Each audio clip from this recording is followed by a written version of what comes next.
وہ سن لو اس کی وجہ کیا ہے. کیونکہ اس کی وجہ یہ ہے کہ آپ کا ایک امام گزرا ہے، اس کا نام ہے معاویہ صاحب. معاویہ صاحب کی تاریخ میں آپ کے اپنی کتابوں سے دکھا دیتا ہوں. یہ کتاب ہے شرح نہج البلاغہ لابن ابی الحدید المعتزلی. یہ بہت بڑا مؤرخ ہے آپ لوگوں کا. شرح نہج البلاغہ لابن ابی الحدید المعتزلی، جلد نمبر 11. عیسیٰ البابی الحلبی نے مصر میں اس کو چھاپا، سن 1965 میں چھپی ہے یہ کتاب. اچھا، یہاں پر صفحہ نمبر 44 میں وہ روایت کرتے ہیں وقد روى ابو الحسن علی ابن محمد ابن ابی السیف فی المدائنی صاحب کتاب الاحداث. یہ ابو الحسن المدائنی یہ بخاری، مسلم، احمد ابن حنبل ان لوگوں سے بہت پرانا ہے، اور یہ ایک بہت بڑا محدث گزرا ہے، بہت بڑا مؤرخ گزرا ہے. اس کی کتابوں کی فہرست بہت طویل ہے، بہت بڑا عالم گزرا ہے. اور اکثر جو مثلا یہ اکابر ہیں ان کی کتابوں سے نقل کرتے ہیں. یہ شیعہ نہیں، غیر شیعہ روایت نقل کرتا ہے كتب معاویۃ نسخة واحدة الى عماله بعد عام الجماعہ. معاویہ نے صلح امام حسن علیہ السلام کے بعد ایک خط لکھا، ایک کمانڈ لکھا، ایک فرمان لکھا اپنے تمام گورنروں کو، ان برئت الذمہ ممن روى شيئا من فضل ابی تراب واہل بیتہ. کیونکہ وہ سمجھتا تھا ابو تراب کا جو لقب ہے یہ گالی ہے، یہ سمجھتا تھا بیوقوف.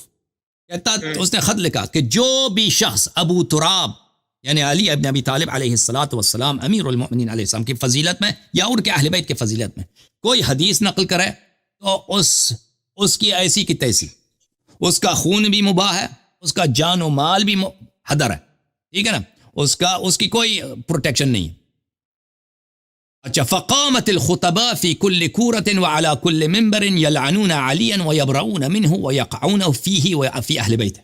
اس کا نتیجہ یہ ہوا کہ خطباء جتنے شہر تھے، جتنے گاؤں تھے، جتنے قبائل تھے، جو لوگ نماز جمعہ میں خطبہ دیتے تھے ویسے تقریر کرنی ہوتی تھی تو وہ کیا کرتے تھے؟ لعنت کرتے تھے امیر المؤمنین علی علیہ السلام کو اور ان کے اہل بیت کو اور ان کے شیعوں کو لعنت کرتے تھے. وكان اشد الناس بلاء حينئذ اهل الكوفہ. اور اس دن سب سے زیادہ کس پہ سختی تھی؟ اہل کوفہ پر. لکثرت من بها من شیعة علی علیہ السلام، کیونکہ وہاں پہ شیعہ بہت تھے. فاستعمل عليهم زیاد بن سمیہ وضم الیہ البصرہ. اچھا، زیاد بن سمیہ، زیاد بن ابی جو ہے اس کو، جس کو اس نے اپنا بھائی بنایا تھا، اس نے کہا، معاویہ نے شہادت دی تھی، شاہد لے کے آیا تھا کہ میرے باپ ابو سفیان نے اس کے ماں کے ساتھ زنا کیا، اس لیے میرا بھائی ہے. وہ بڑا مشہور ہے. اس کے باوجود مجھے تو پتہ نہیں ہے کون سی تاریخ ہے ان لوگوں کی. معاویہ کو پھر بھی حضرت معاویہ کہتے ہیں، جس نے ایک شخص کو اپنا بھائی رسول پاک صلی اللہ علیہ وسلم کی سنت کے خلاف، شریعت کے خلاف، بلے الولد للفراش وللآخر الحجر، اس نے اور وہ بھی زیادہ بھی مان گیا کہ بھائی چپ کرو، چپ کریں آپ بدتمیزی تم بند کرو. ہم آپ کے اوکے بھائی صاحب بدتمیزی نہیں کرو. ہم تمہارے عقل پہ ہنس رہے ہیں کہ معاویہ کو تم اپنا خلیفہ کہتے ہو، رضی اللہ کہتے ہو. یہ وہی معاویہ ہے. کیا کرتا تھا؟ اس کے کارناموں میں سے یہی کارنامہ ہے کہ زیاد ابن ابی کو اس نے کہا، کیا تاریخ شاہد ہے، اس نے کہا کہ میرے باپ نے اس کے والدہ کے ساتھ زنا کیا. یہ اپنے باپ کا آدمی نہیں، یہ میرے باپ کا آدمی. اس نے بھی مان لیا اس نے شہادت دی، جی میں حرامی ہوں. ٹھیک ہے نا. تو اس کے ساتھ وہ زیاد ابن ابی سفیان کہلانے لگا. اور پھر کیا ہوا؟ تاریخ والوں نے کیونکہ کہا کہ نہیں، اس کی یہ شہادت ہم شریعت کے خلاف ہے، ہم اس کو زیاد ابن ابی ہی کہیں گے، اس لیے وہ زیاد ابن ابی کے نام سے مشہور ہے. بہرحال فكان يتتبع الشيعة وهو عارف بهم فقتلهم تحت كل حجر ومدر. تو وہ شیعہ زیاد کو اس نے عراق کا گورنر بنا دیا اور وہ شیعوں کو جانتا تھا، تو اس نے شیعوں کو ہر پتھر اور ہر خاکستر کے نیچے پیدا کر کے اس نے قتل کرنا شروع کر دیا. وَأَخَافَهُمْ، ان کو بڑا شیعوں پہ بڑا اس نے خوف طاری کیا. وَقَطَعَ الْأَيْدِيَ وَالْأَرْجُلَ وَسَمَلَ الْعُيُونَ، شیعوں کے ہاتھ کاٹتے تھے، شیعوں کے پیر کاٹتے تھے اور شیعوں کے آنکھوں میں کیل ڈالتے تھے، اندھا کرتے تھے اس طرح. وَصَلَبَهُمْ عَلَى جُذُوعِ النَّخْلِ، جو امیر المومنین علیہ السلام کا مخلص ہوتا تھا، شیعہ ہوتا تھا اور محبت کرتا تھا، اس کو پھانسی پہ چڑھاتا تھا، درختوں پہ سے لٹکاتے تھے. وَطَرَدَهُمْ وَشَرَّدَهُمْ عَنِ الْعِرَاقِ، ان کو عراق سے بالکل صفایا کر دی شیعوں کے اس نے. فلم يبقى بها منهم معروف منهم، شیعہ میں عراق میں شیعہ نہیں بچا، شیعہ سب قتل ہو گئے.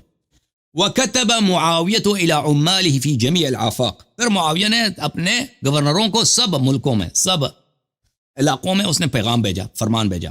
الا يجيز لاحد من شيعة علي واهل بيته شهادة، اس نے کہا کہ کسی بھی کورٹ میں کسی بھی شیعہ کا اور اہل بیت علیہ السلام کی شیعہ کا شہادت قبول نہیں ہے، شہادت ان کا کوئی کسی کورٹ میں قبول نہ ہو. وكتب إليهم أن أنذروا من قبلكم من شيعة عثمان ومحبيه وأهل ولايته والذين يروون فضائله ومناقبه فادنوا مجالسهم وقربوهم وأكرموهم. گورنروں کو یہ خط بھیجا کہ تم دیکھو کہ آپ کے علاقے میں عثمان کے پیروکار کون ہیں، کون لوگ عثمان کی فضیلت میں حدیث نقل کرتے ہیں، ان کو مقام دے دو، ان کو اپنے قریب لاؤ، ان کو دربار میں اچھے اچھے تنخواہیں دے دو، ان کا بھلے اس طرح عزت کرو. وَاكْتُبُوا لِي بِكُلِّ مَا يَرْوِي كُلُّ رَجُلٍ مِّنْهُمْ وَاسْمِهِ وَاسْمِ أَبِيهِ وَعَشِيرَتِهِ. تو اور جو بھی عثمان کی فضیلت میں کوئی حدیث نقل کرے تو اس کا نام مجھے بھیج دینا، اس کا کس قبیلے کا آدمی ہے، کس کا بیٹا ہے، پھر میں اس کے لیے میں مزید انعام جو ہے میں دمشق شام سے بھیج دوں گا. فَفَعَلُوا ذَلِكَ، تو یہ گورنروں نے یہی کیا. تو اس کا نتیجہ کیا ہوا، حَتَّى أَكْثَرُوا فِي فَضَائِلِ عثمان وَمَنَاقِبِهِ، عثمان کے بڑے فضائل بن گئے جی. کسی بھی حرامی کو اس کو دربار میں کام ہے، دربار میں سے اس نے پیسے لینے، اس نے فضیلت نقل کرنی ہے عثمان کی. تو اس طرح جھوٹے احادیث بڑھ گئے دنیا میں عثمان کی فضیلت میں. لما كان يبعثه اليهم معاویہ من الصلاة والكساء والحباء والقطاع، کیونکہ اب معاویہ کیا کرتا تھا، اچھے اچھے کپڑے دیتا تھا، سونے کے سکے دیتا تھا، باغات عطا کرتا تھا جو عثمان کی فضیلت میں حدیث نقل کرے. بھلے وَيُفِيدُهُ فِي الْعَرَبِ مِنْهُمْ وَالْمَوَالِ، کوئی عرب ہے کوئی غیر عرب ہے، پرواہ نہیں عثمان کو، جو عثمان کے معاویہ کو کوئی پرواہ نہیں، عثمان کی فضیلت میں حدیث نقل کرے اس کو پیسے دیتے تھے، باغات دیتے، جائیداد دیتا تھا، تو اس کے فضائل بڑے بن گئے. فَكَثُرَ ذَلِكَ فِي كُلِّ مِصْرٍ من مصر وتنافس في كل مصر وتنافسوا في المنازل والدنيا. تو یہ ہر شہر میں عثمان کی فضیلت بہت بڑھ گئی، عثمان ایسا ہے، عثمان ویسا ہے، ذوالنورین ہے، پتہ نہیں کیا کیا. اچھا تو لوگ کس لیے کہ لوگ دنیائی منازل مانگتے تھے، دنیا میں پیسے چاہیے تھا لوگوں کو. فليس يجيء احد مردود من الناس عاملا من عمال معاوية فيروي في عثمان فضيلة او منقبة الا كتب اسمه وقربه وشفعه. تو عثمان کے کسی گورنر کے پاس کوئی بھی شخص جاتا، اگر وہ ایک حدیث نقل کرتا نا عثمان کی فضیلت میں، معاویہ کے کسی گورنر کے پاس جاتا، عثمان کی فضیلت میں حدیث نقل کرتا، اس کا نام لکھ لیتا لسٹ میں، اس کو بڑا منزلت دیتے تھے، اس کی عزت کرتے تھے، اس کو جائیداد وغیرہ دیتے تھے. فلبثوا بذلك حینا، یہ بہت سال اسی طرح گزرتے رہے، کچھ سال اس عرصے گزر، کیونکہ معاویہ کی خلافت جو ہے 20 سال ہے، ٹھیک ہے نا، بہت سال اسی طرح گزرا. ثم كتب الى عماله ان الحديث في عثمان قد كثر وفشى في كل مصر وفي كل وجه وناحيه. پھر عثمان نے معاویہ نے خط لکھا بھائی گورنروں کو، بس کرو، بس یہ عثمان کی فضائل بہت بڑھ گئے ہیں بھائی، اب ہم مزید عثمان کی فضائل نہیں چاہیے ہمیں، یہ ہر شہر میں اس کے بڑے فضائل نقل ہوتے ہیں. فَإِذَا جَاءَكُمْ كِتَابِ هَذَا فَادْعُوا النَّاسَ إِلَى الرِّوَايَةِ فِي فَضَائِلِ الصَّحَابَةِ وَالْخُلَفَاءِ الْأَوَّلَيْنِ. اب میری جو خط آپ کو پہنچے، اب آپ نے حدیث نقل کرنی ہے صحابہ کی فضیلت میں اور پہلے جو 2 خلیفہ ہیں ان کی فضیلت میں. وَلَا تَتْرُكُوا خَبَرًا يَرْوِيهِ أَحَدٌ مِّنَ الْمُسْلِمِينَ فِي أَبِي تُرَابٍ إِلَّا وَتَأْتُونِي بِمُنَاقِضٍ لَهُ فِي الصَّحَابَةِ. پھر اس نے حکم یہ دیا معاویہ نے کہ جو بھی فضیلت علی علیہ السلام کے لیے نقل کی جاتی ہے مسلمانوں میں حدیث کا کوئی ہے، اس کے مقابل میں صحابہ کے لیے اسی طرح کی حدیث بنا کے لے کے آؤ، اسی طرح کی حدیث روایت کروا لو میرے لیے، صحابہ کے لیے. فَإِنَّ هَذَا أَحَبُّ إِلَيَّ وَأَقَرُّ لِعَيْنِ، یہ مجھے عثمان کے فضیلت سے یہ مجھے زیادہ پسند ہے، جو علی علیہ السلام کے جو فضائل ہیں اس کے مقابلے میں صحابہ کے لیے فضائل تم بناتے جاؤ، لوگوں سے بنوا دو. یہ میرے دل کی ٹھنڈک اور میرے دل کی خوشی اور میرے آنکھوں کی ٹھنڈک کا سبب ہے. وَأَدْحَضُ لِحُجَّةِ أَبِي تُرَابٍ وَشِيعَتِهِ، یہ جو ہے ابو تراب علیہ السلام امیر المؤمنین علیہ السلام کے حجج امامت اور ان کی افضلیت کو توڑنے کے لیے بہت کارمند ہے، بہت فائدہ مند ہے، اور ان کے شیعوں کو بھی یہ حجج کو، ان کی شیعوں کے دلائل کو بھی توڑنے میں بڑا فائدہ مند ہے. وَأَشَدُّ عَلَيْهِ إِلَيْهِمْ مِنْ مَنَاقِبِ عثمان وفضله، اور شیعوں کو توڑنے کے لیے یہ صحابہ اور شیخین کے لیے جو تم حدیث نقل کرو وہ یہ زیادہ مفید ہے. عثمان کے فضائل تو بہت بڑھ گئے ہیں. فقرعت کتبہ علی الناس، یہ اس معاویہ کے جو لیٹر تھے یہ لوگوں کو نماز جمعہ وغیرہ میں درباروں میں پڑھا گیا، اعلان کیا گیا کہ بھائی اب جو ہے ہمیں صحابہ اور شیخین کی فضیلت چاہیے. جو حدیث لے کے آئے گا نا، جو بھی حدیث علی علیہ السلام کے لیے اس کے مقابلے میں شیخین کے لیے لے کر تمہیں انعام ملے گا بڑا. فرویت اخبار کثیرۃ فی مناقب الصحابہ مفتعلۃ لا حقیقت لها. اس طریقے سے صحابہ کے فضائل میں بہت سارے جھوٹے فضائل نقل کیے گئے. مفتعلہ یعنی جھوٹی، بناوٹی، اس کی کوئی حقیقت نہیں ہے. کس کی مدد سے، کس کی وجہ سے؟ معاویہ کی وجہ سے، معاویہ کے دور حکومت. وجد الناس في رواية ما يجي هذا المجرى حتى أشادوا بذكر ذلك على المنابر. اور لوگوں نے بڑی محنت کی اس معاملے میں کہ شیخین اور صحابہ کے فضائل نقل کیے جائیں، بنائے جائیں، اور منابر پہ اس کے ذکر کیے گئے، منبروں پہ پڑھے جاتے تھے اس طرح حدیث. وَأُلْقِيَ إِلَى مُعَلِّمِي الْكَتَاتِيبِ، اور جو بچوں کو پڑھانے والے لوگ ہوتے ہیں ان کو سکھایا جاتا ہے کہ تم یہ حدیث نقل کرو. فَعَلَّمُوا صِبْيَانَهُمْ وَغِلْمَانَهُمْ مَعَ ذَلِكَ الْكَثِيرِ الْوَاسِعِ، اور اپنے بچوں کو لوگ یاد کراتے تھے مساجد میں، مدارس میں، کہ یہ احادیث تم حفظ کرو. حَتَّى رَوَوْهُ وَتَعَلَّمُوهُ كَمَا يَتَعَلَّمُونَ الْقُرْآنَ. اسی طرح یہ احادیث یہ ذکر کرتے تھے، پڑھتے تھے جیسے قرآن کے حفظ کرتے تھے. معاویہ کے زمانے میں، یزید کے زمانے میں اسی طرح یہ حدیث حفظ ہوتا تھا. وَحَتَّى عَلَّمُوهُ بَنَاتَهُمْ وَنِسَاءَهُمْ وَخِدَمَهُمْ وَحِشَمَهُمْ. اپنے لڑکیوں کو، اپنے عورتوں کو، اپنے خدام، اپنے نوکروں کو یہ حدیث حفظ کراتے تھے لوگ. ابو بکر، عمر، عثمان، صحابہ کے فضائل سب جھوٹ، سب جھوٹ. فَلَبِثُوا بِذَلِكَ، اسی طرح چلتا گیا. تو یہ حدیث نقل آپ کی کتابوں میں خود آپ کے اتنے بڑے محدث ابو الحسن المدائنی نے خود نقل کیا. اور اس کا نتیجہ کیا ہوا؟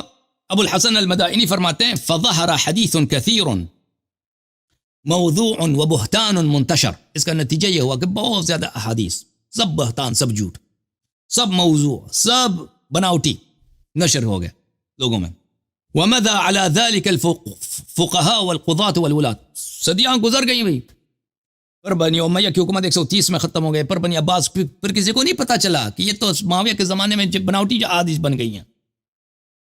تو فقہاء نے یہ احادیث سیکھے، قضات نے سیکھے، گورنروں نے یہ احادیث سیکھے، نئے نئے نسلیں آ گئی، ان کو کیا پتہ کہ احادیث جھوٹے ہیں، وہ اس حدیث کو صحیح مان رہے تھے. بھلے وَكَانَ أَعْظَمَ النَّاسِ فِي ذَلِكَ بَلْيَةً الْقُرَّاءُ الْمُرَاؤُونَ. اس معاملے میں سب سے بڑی جو غداری ہے کس کی ہے؟ علماء کی ہے. جو علماء، جو قراء بولتے تھے اس زمانے میں علماء کو، علماء جو اہل ریات ہے، ریاکار علماء. والمستضعفون الذين يظهرون الخشوع والنسك فيفتعلون الاحاديث. اور وہ لوگ جن کا علم کم ہے لیکن وہ کیا کرتے تھے؟ عبادت بہت کرتے تھے، ریا کی وجہ سے عبادت کرتے تھے. مثلا نمازیں بہت پڑھ رہے ہیں، تراویح وغیرہ پڑھ رہا ہے بندہ، ٹھیک ہے نا، تو اور لیکن وہ جھوٹی احادیث بناتے ہیں، جھوٹی احادیث بنا رہے تھے. لِيَحْظَوْا بِذَلِكَ عِنْدَ وِلَاتِهِمْ، تاکہ یہ اپنے گورنروں کے پاس، معاویہ کے دربار میں، بنی امیہ کے پاس ان کا مقام بن جائے. وَيُقَرَّبُوا مَجَالِسَهُمْ، اپنے ان کے مجالس میں ان کو قریب کرتے. وَيُصِيبُوا بِهِ أَمْوَالَ وَالضِّيَاعَ وَالْمَنَازِلِ، تاکہ ان کو باغات ملے، ان کو کیا ملے؟ عطا ملے، صلہ ملے، سونے کے سکے ملے، ان کو لڑکیاں مل جائیں. کیونکہ اس زمانے میں لڑکی بہت آتی تھی نا، کنیز بہت لاتے تھے. یہ مسلمان جب فتح کرتے تھے کسی علاقے کو، مثلا سندھ کو فتح کیا، ماوراء النہر کو فتح کیا، ارمنستان گیا، وہاں سے تو ہزاروں کی تعداد میں خوبصورت لڑکیاں لاتے تھے، تو یہ لوگوں میں بانٹتے تھے. تو وہی جو زیادہ حدیث، جھوٹی حدیث نقل کرے گا اسی کو لڑکی بھی مل جاتی تھی خوبصورت سی، ٹھیک ہے نا. حتى انتقلت تلك الاخبار والاحاديث الى ايدي الديانين الذين لا يستحلون الكذب والبهتان. آہستہ وقت بڑھتا گیا تو یہ احادیث منتشر جب ہو گئی نا، وہ لوگ جو جھوٹ نہیں بولتے ہیں، جو اللہ سے ڈرتے ہیں، ان لوگوں کو یہ بھی سکھایا گیا. پھر ان لوگوں کو شک بھی نہیں ہوا کہ یہ احادیث جھوٹ ہیں. انہوں نے یہ احادیث نقل کی. جو لوگ جھوٹ نہیں بولتے ہیں ان تک یہ احادیث منتقل ہو گئی. فقبلوها ورووها، ان لوگوں نے حدیث کو قبول کیا. ان لوگوں نے شک نہیں کیا کہ یہ حدیث سب جھوٹ ہیں، کیونکہ شہر کا اتنا بڑا عالم ہے، وہ بھائی نماز بھی پڑھتا ہے، روتا بھی ہے نمازوں میں، موعظہ کرتا ہے، روتا ہے. اس نے جھوٹی دربار سے پیسے لینے کے لیے جھوٹی حدیث بنا دی. تو لوگوں نے جب سنا، یہ بچے جوان ہو گئے، اگلے نسلیں آ گئی، تو یہ احادیث صحیح احادیث کے زمرے میں لوگوں میں ہاتھوں میں، ان کے سینوں میں رہ گئی. وَهُمْ يَظُنُّونَ أَنَّهَا حق، لوگ سمجھتے تھے یہ حدیث حق ہیں.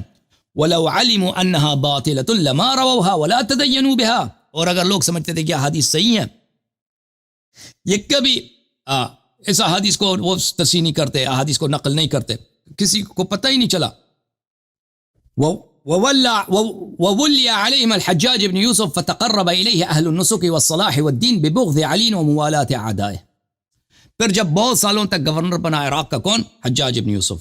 تو جو علماء طائفت تھے، جو مساجد میں امام جماعت وغیرہ تھے، اہل عبادت اہل علم لوگ تھے، انہوں نے اس سے تقرب کے لیے اہل بیت علیہ السلام اور امیر المومنین علیہ السلام کی دشمنی کا انہوں نے اظہار کیا، تاکہ حجاج ابن یوسف علاقے کا جو بادشاہ ہے اس کو کیا کیا جائے، اس کو راضی کیا جائے. بادشاہ کیسے راضی ہوتا ہے؟ جتنا زیادہ آپ گالی دیں گے اہل بیت علیہ السلام کو اور عیب بیان کریں گے. وموالاة من يدعى من الناس انهم ايضا اعداؤه، اور جو لوگ اہل بیت علیہ السلام کے دشمن ہیں، مشہور ہیں دشمنی میں، ان کی تعریف کرو. حجاج اسی سے خوش ہوتا تھا. ابو بکر کی تعریف کرو، عمر کی فضل میں حدیث نقل کرو، حجاج خوش ہوتا ہے. لوگ نقل کرتے تھے احادیث. فاکثروا فی الروایت فی فضلهم وسوابقهم ومناقبهم. اس طرح بہت سارے احادیث اس زمانے میں گڑے گئے. یہ کب کی بات ہے؟ معاویہ کی حکومت ہے سنہ 40 کو، سنہ 40، سنہ 45، سنہ 48، سنہ 50، 55، اور حجاج ابن یوسف سنہ 70، 80. یہ زمانہ یعنی بہت دہائیوں تک یہ سلسلہ جاری تھا. وَأَكْثَرُ مِنَ الْغَضِّ من علی علیہ السلام وعیبہ والطعن فی والشنآن لہ. اور اسی طرح احادیث انہوں نے گڑ دی حضرت ابو طالب علیہ السلام کے خلاف، علی علیہ السلام کے خلاف. انہوں نے مثلا ابو جہل کی بیٹی کی خاصگاری کی وغیرہ وغیرہ. اور پھر وہ روایت کرتے ہیں ابن عرفہ سے، المعروف بنفطویہ، وهو من اکابر المحدثین وعلامهم، سب سے عظیم ترین محدث ہیں ابن نفطوی. اس نے فرمایا ان اکثر الاحادیث الموضوعہ فی فضائل الصحابہ افتعلت فی ایام بنی امیہ. صحابہ کے فضل میں جو احادیث گڑی گئی ہیں، یہ سب بنی امیہ کے زمانے میں، ان کے اکثریت بنی امیہ کے زمانے میں گڑی گئی ہے. تقربا الیہم بما یظنون انہم یرغمون فی انوف بنی ہاشم. بنی امیہ کے زمانے میں بنی امیہ سے تقرب کے لیے، بنی امیہ کو خوش کرنے کے لیے، تاکہ ان حدیث سے بنی ہاشم کو توڑا جائے، بنی ہاشم کی بے عزتی کی جائے، بنی ہاشم کے مقام کو نیچے لایا جائے. سمجھ میں آئے نا بات آپ کو؟ حدیث اب کہتے ہیں ہماری کتابوں میں احادیث ہے شیخین اور صحابہ کی تعریف میں، تو یہ بھی تو ہے نا آپ کی کتابوں میں. یہ کوئی شیعہ کتاب توڑی ہے، یہ آپ لوگوں کی کتابوں میں. تو ہم آپ کے ہر حدیث نہیں مانتے، آپ خود بھی اپنی کتابوں میں ہر حدیث کو نہیں مانتے. آپ کے علماء جو ہیں آپ کی کتابوں میں ہر حدیث کو نہیں مانتے، خود کہتے ہیں ہمارے حدیث میں ضعیف بھی موجود ہے، موضوع بھی موجود ہے. جب تم خود نہیں مانتے تو ہم کیوں مانیں؟ ٹھیک ہے نا. اور جب تم لوگوں نے خود اپنی کتابوں میں ایسا اعتراف کیا ہے کہ صحابہ کی تعریف میں اس زمانے میں جب حدیث لکھی نہیں جاتی تھی، صرف سینہ بسینہ نقل ہوتا تھا، دہائیوں تک، صدیوں تک یہ جھوٹیا حدیث گڑنا تو تم لوگوں کا شیوا تھا، تمہارے محدثین کا شیوا تھا. تو پھر تو کوئی اعتبار نہیں رہتا نا صحابہ کے فضائل میں، ہے کہ نہیں بھائی؟